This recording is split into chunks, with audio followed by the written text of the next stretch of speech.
Shalom Bapak Ibu Saudara sekalian, senang sekali kalau pada hari ini saya boleh kembali lagi menyapa Bapak Ibu Saudara sekalian.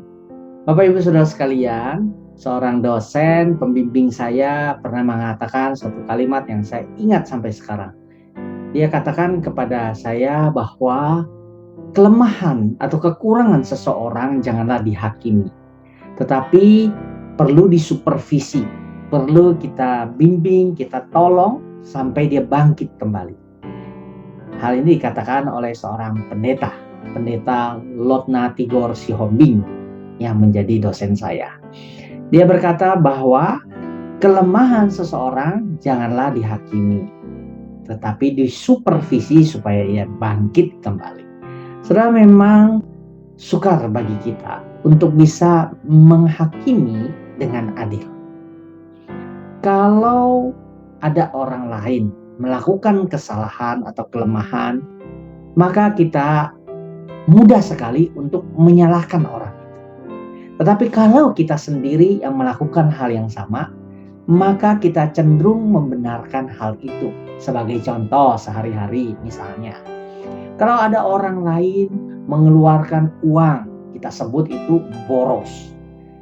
Tetapi kalau diri kita sendiri yang mengeluarkan uang itu, entah untuk keperluan yang apa begitu, yang tidak jelas begitu, maka kita namakan itu tidak bertuhankan mamon, atau kita boleh sebut diri kita itu seorang dermawan. Kalau orang lain menahan uang, kita menamakan hal itu pelit atau kikir. Tapi kalau diri kita sendiri yang menahan uang, kita namakan itu hemat. Kalau orang lain mengubah pendapatnya, kita namakan itu pelin-pelan, tidak berpendirian, kompromistis. Tapi kalau diri kita sendiri mengubah pendapat, kita menyebut diri kita itu bijaksana. Kalau orang lain mempertahankan pendapatnya, ya kita namakan itu tegar tengkuk, keras kepala, bandel, auban, gitu ya. Tapi kalau coba diri kita sendiri yang berusaha mempertahankan pendapat, kita namakan itu tegas. Nah saudara, kalau saudara dan saya, kita adalah orang-orang yang cenderung menghakimi, suka menghakimi orang lain, maka ada dua hal yang perlu kita ingat. Nanti Allah akan menjadi hakim, dan ia pasti akan menjadi hakim yang adil. Kalau kita saat ini sering menghakimi dengan keras terhadap orang-orang di sekitar kita, orang-orang yang kita kenal mungkin, nanti kita akan dihakimi dengan keras juga. Kita sebenarnya bersalah juga dalam banyak hal. Itulah sebabnya Yakobus 4 ayat yang ke-11, Yakobus pasal 4 ayat yang ke-11 saya bacakan. Dikatakan, saudara-saudaraku, janganlah kamu saling memfitnah. Barang siapa memfitnah saudaranya atau menghakiminya, ia mencela hukum dan menghakiminya.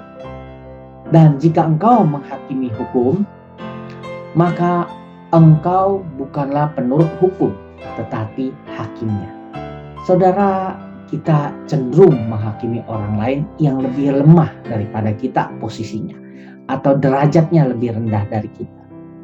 Tapi sebagai komunitas Kristen, justru orang-orang yang lemah inilah yang harus kita tolong, kita bantu.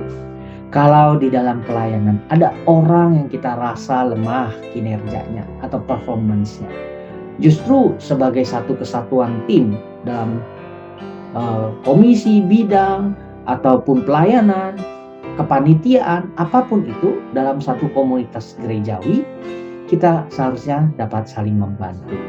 Terlebih lagi, paling baik adalah kita menempatkan orang sesuai dengan kemampuannya, talentanya, passionnya, orang yang tepat, di tempat yang tepat, dan pada waktu yang tepat.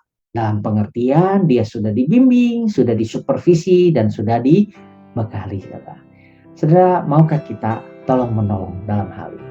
Maukah kita menolong saudara-saudara kita yang punya kelemahan, kekurangan di dalam pelayanan?